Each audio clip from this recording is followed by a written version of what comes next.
इस कार्यक्रम के प्रायोजक हैं रूप मंत्र आयुर्वेदिक फेस क्रीम। ये कोई कॉस्मेटिक नहीं, आयुर्वेदिक औषधि है।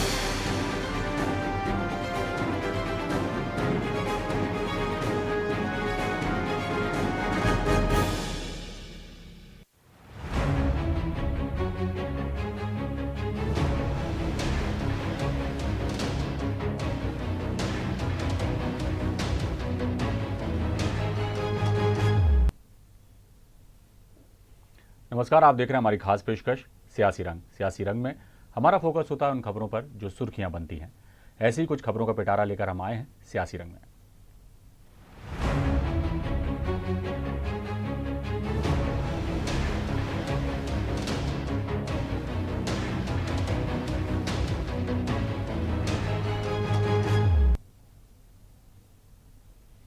सियासी रंग में सबसे पहले बात भारतीय जनता पार्टी की। तो समय समय पर होने वाले बीजेपी के प्रशिक्षण कार्यक्रम का एक बार फिर आगाज हो गया है। उज्जैन में हो रही नेताओं की पाठशाला में प्रदेश से जुड़े लगभग सभी नेता शामिल होंगे। मध्य प्रदेश भारतीय जनता पार्टी का 2 दिवसीय प्रदेश स्तरीय प्रशिक्षण वर्ग अब शुरू हो गया है। बीजेपी की ये ट्रेनिंग 12 और 13 फरवरी को हो रही है। इंदौर मार्ग स्थित मित्तल एवेन्यू में इस पाठशाला की शुरुआत हो चुकी है। इस वर्ग में प्रदेश के सभी 125 भाजपा विधायक, प्रदेश के पार्टी पदाधिकारी, मोर्चा प्रकोष्ठों के प्रभारी सहित 200 से ज्यादा लोग शामिल हो रहे हैं। नगरीय निकाय की तैयारियों को लेकर गुड़ से खाने का खाका तैयार किया जा रहा है। साथ ही कृषि कानूनों के विरोध में चल रहे किसान आंदोलन को लेकर भी रणनीति के तहत इस ट्रेनिंग प्रोग्राम में खास प्रशिक्षण दिया जा रहा है। और हमारे जैसे कार्यकर्ता है लालटेन के कांच, दीपक जलता रहे इसलिए कार्यकर्ता आवश्यक है, लेकिन कई बार कांच पे धूल जम जाती है तो प्रकाश साफ बाहर नहीं आ पाता, और इसलिए कांच से धूल बीच बीच में साफ होती रहे, कार्यकर्ताओं को प्रशिक्षण मिलता रहे तो वो भी साफ और पवित्र स्वच्छ रहेंगे और प्रकाश पूरे देश में फैलाएंगे। इसलिए प्रशिक्षण वर्ग है और हमारे जैसे कार्यकर्ता हैं। तो भारतीय जनता पार्टी का प्रशिक्षण वर्ग शुरू हो गया है उज्जैन में, जिसमें बीजेपी के तमाम विधायक और बड़े पदाधिकारी शामिल हुए। आज मुख्यमंत्री शिवराज सिंह चौहान ने इस कार्यक्रम का आगाज किया। गृह मंत्री डॉक्टर नरोत्तम मिश्रा भी इस कार्यक्रम में शामिल हुए। इस खबर पर हम सीधे चलते हैं। हमारे संवाददाता धर्मेंद्र पांडे हमारे साथ फोन लाइन पर जुड़े हुए हैं।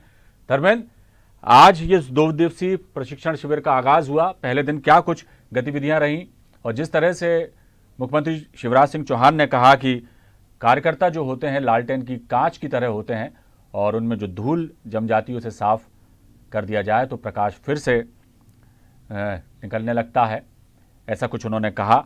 और इसके लिए ज़रूरी भी बताया भाजपा के जो विधायक हैं उनके लिए प्रशिक्षण वर्ग को। क्या कुछ आज बाहर निकल के आया इस प्रशिक्षण वर्ग से पहले दिन, उस पर हमें जानकारी दीजिए। जी अविनाश, मैं बताना चाहूंगा उज्जैन में मध्य प्रदेश के 126 विधायक और 31 मंत्री आज पहुंचे हैं, जिनको प्रदेश के संगठन के वरिष्ठ पदाधिकारियों ने प्रशिक्षण किया है। उन्हें जो है आज प्रशिक्षण शिविर में जितने भी विधायक मंत्री आए उनको प्रशिक्षण दिया गया है। साथ ही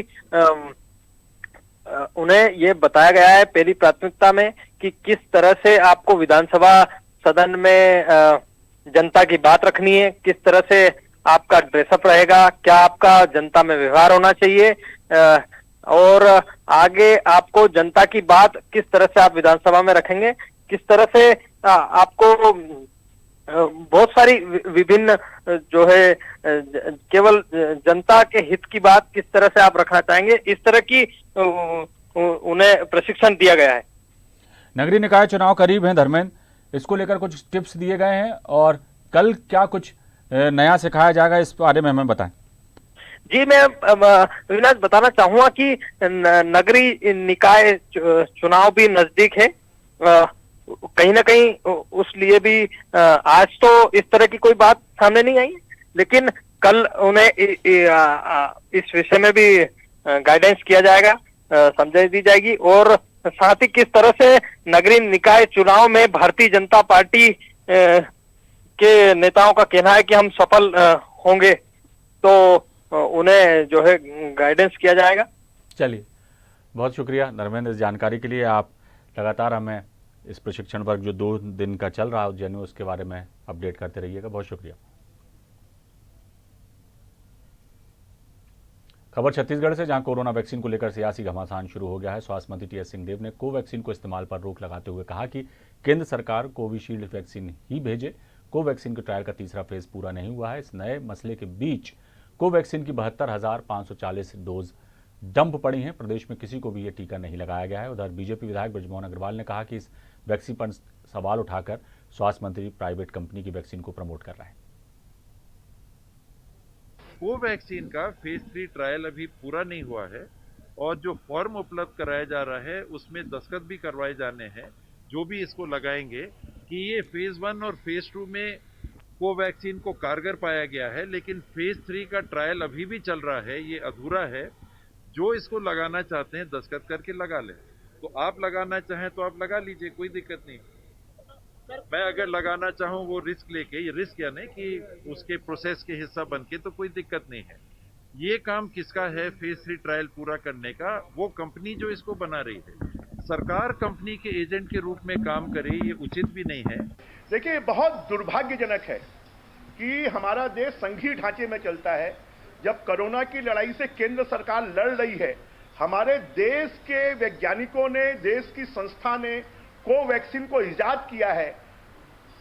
विश्व के 25 देश कोवैक्सीन की मांग कर रहे हैं, उसको सुरक्षित बताया गया है और यहां के स्वास्थ्य मंत्री उसका विरोध करें। मेरा तो कहना है कि ऐसी योजनाएं जो देश प्रदेश की एक एक जनता के लिए उपयोगी है और उसके बारे में कुछ भी कहने के पहले कैबिनेट का निर्णय होना चाहिए। अगर कैबिनेट का निर्णय बिना लिए उन्होंने इस वैक्सीन का विरोध किया है तो देश के वैज्ञानिकों का, देश के साइंटिस्टों का, देश की संप्रभुता का अपमान किया है और इसके बारे में ये गंभीर मामला है। इस गंभीर मामले में मुख्यमंत्री को संज्ञान में लेना चाहिए। और क्या प्रदेश की जनता के स्वास्थ्य की जिम्मेदारी छत्तीसगढ़ सरकार की नहीं है? केंद्र सरकार हमको वैक्सीन उपलब्ध करवा रही है, हम उसको वापस भेज रहे हैं। उत्तर प्रदेश में ये वैक्सीन लग रही है, मध्य प्रदेश में ये वैक्सीन लग रही है, उड़ीसा में ये वैक्सीन लग रही है।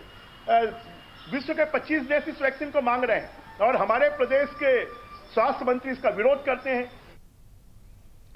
नितिन चौबे हमारे स्टेट हेड हैं छत्तीसगढ़ के, वो हमारे साथ फोन लाइन पर जुड़े हुए हैं। नितिन जी, ये जो कोवैक्सीन को लेकर घमासान सियासी मचा हुआ है और स्वास्थ्य मंत्री टीएस सिंहदेव के बयान के बाद एक संशय और एक भ्रम की स्थिति कोवैक्सीन को लेकर छत्तीसगढ़ में पैदा हो गई है।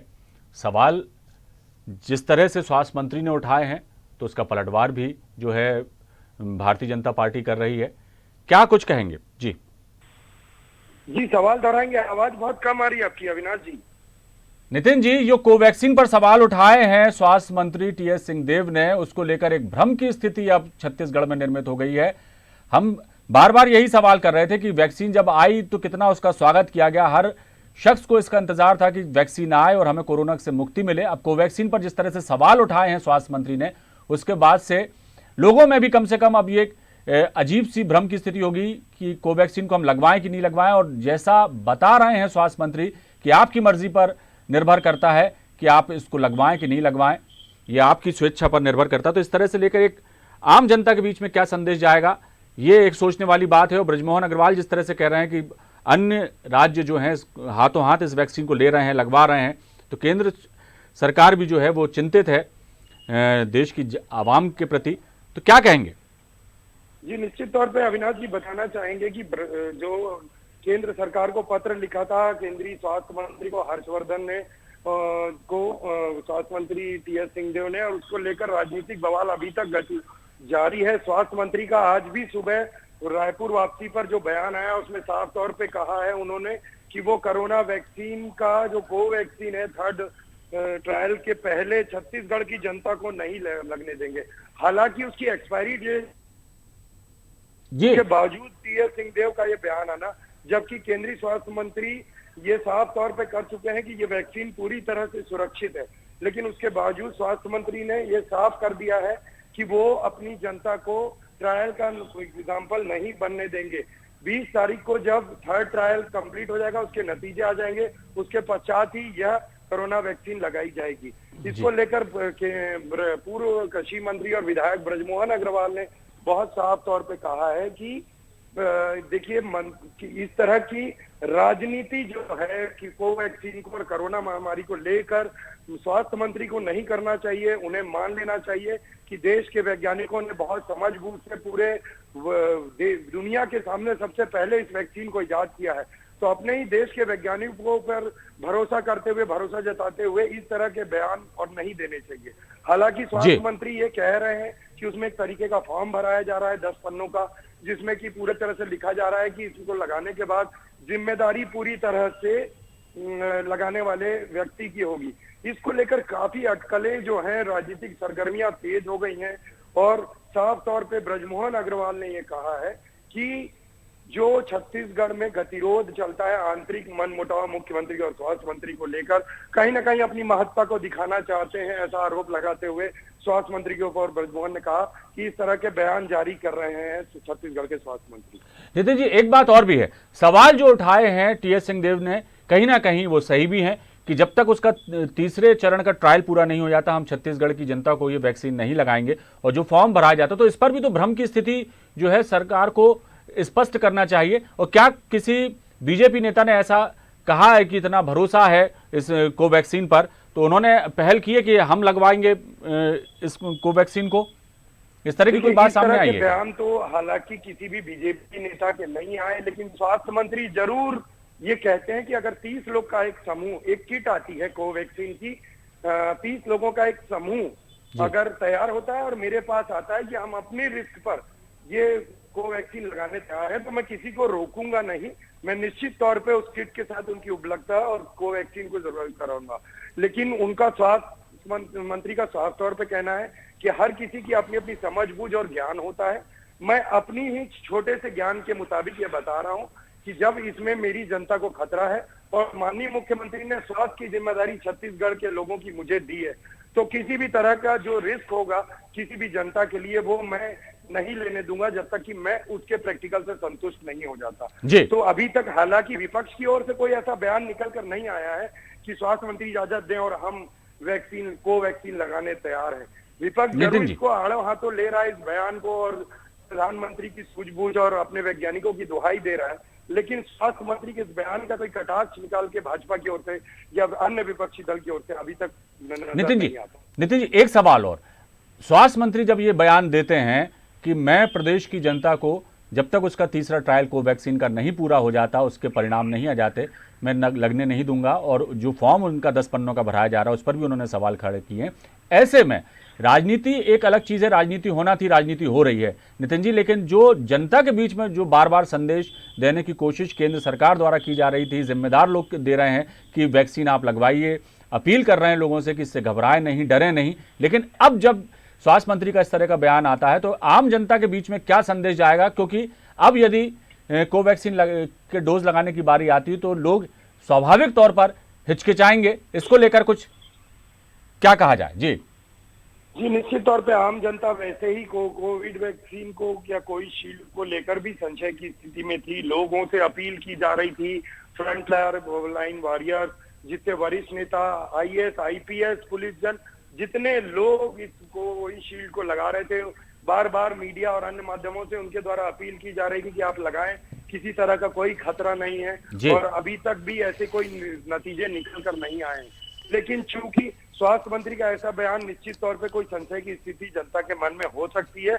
अगर 20 तारीख के बाद भी, तीसरे ट्रायल के सक्सेस होने के बाद भी अगर आम आदमी को वो फॉर्म भरवाया जाता है और उस पर साइन करवाए जाते हैं तो जनता के मन में बिल्कुल संशय और भ्रम की स्थिति बन सकती है। चलिए अब देखना होगा कि कम से कम जब जहां देश हित की बात है वहां पे किसी किस्म की भ्रम की स्थिति ना रहे। यदि सवाल कुछ उठाए हैं स्वास्थ्य मंत्री ने तो उसका भी जो है स्पष्टीकरण सरकार को देना चाहिए, ताकि कोवैक्सीन को हो चाहे कोविशील्ड हो, किसी भी वैक्सीन को लेकर कोई भी भ्रम की स्थिति हमारे देश में ना हो, क्योंकि हर व्यक्ति चाहता है कि जल्द से जल्द हमारे देश से इस कोरोना से हमें मुक्ति मिले और ये महामारी से हमें छुटकारा मिले। बहुत बहुत शुक्रिया नितिन जी इस तमाम जानकारी के लिए। खबर उत्तर प्रदेश से, जहां का बजट अब मोबाइल ऐप पर भी दिखेगा। वित्तीय वर्ष 2021-22 के बजट की इस बार कोई किताब नहीं छपेगी। बजट को गूगल प्ले स्टोर से डाउनलोड कर सकेंगे लोग। यूनियन बजट की तर्ज पर प्रदेश सरकार का बजट नाम से ऐप पेपरलेस विधानसभा कार्रवाई के लिए आज से विधायकों का प्रशिक्षण भी शुरू हो गया है। आईपैड के जरिए विधानसभा के बजट सत्र को समझाने के लिए विधायकों का 3 दिन का प्रशिक्षण कार्यक्रम शुरू हुआ। सभी विधायकों को आईपैड भी उपलब्ध कराए जा रहे हैं, जहां विधायकों को आईपैड पर पेपरलेस विधानसभा कार्रवाई की जानकारी दी जा रही है।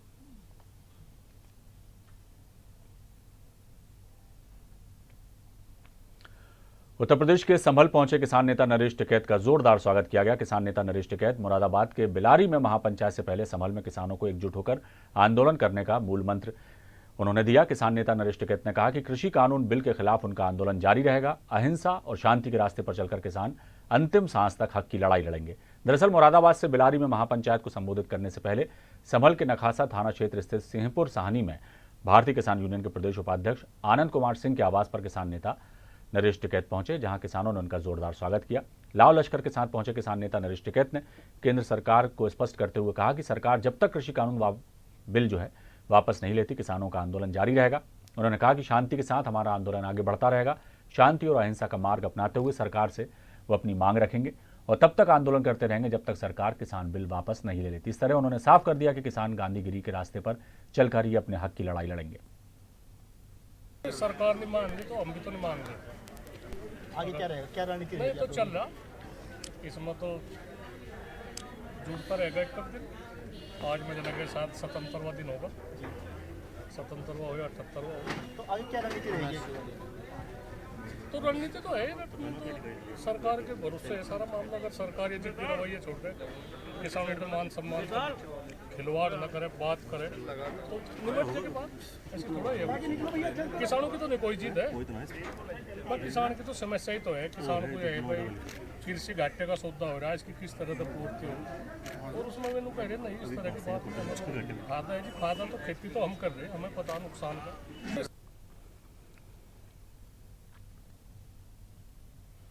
पिछले कई दिनों से चल रहे किसान आंदोलन के समर्थन में अब बरेलवी मसलक से जुड़े इत्तेहाद मिल्लत काउंसिल के अध्यक्ष मौलाना तौकीर रजा खां भी सामने आ गए हैं। बरेली में पत्रकारों से चर्चा करते हुए मौलाना तौकीर रजा ने कहा कि ये कानून किसान के हित में नहीं है और जब किसान इनको मानने को तैयार नहीं तो इन्हें वापस लेना चाहिए। उन्होंने कहा गांधी जी ने भी आंदोलन किया था, इसलिए किसानों को आंदोलनजीवी कहना ठीक नहीं। मौलाना तौकीर रजा ने कहा कि रामपुर के कुछ लोग किसानों के समर्थन में गए तो उनको रामपुर के एसपी ने बेइज्जत किया, इसलिए वो आज रामपुर जाएंगे और जुमे की नमाज वहीं पढ़ेंगे।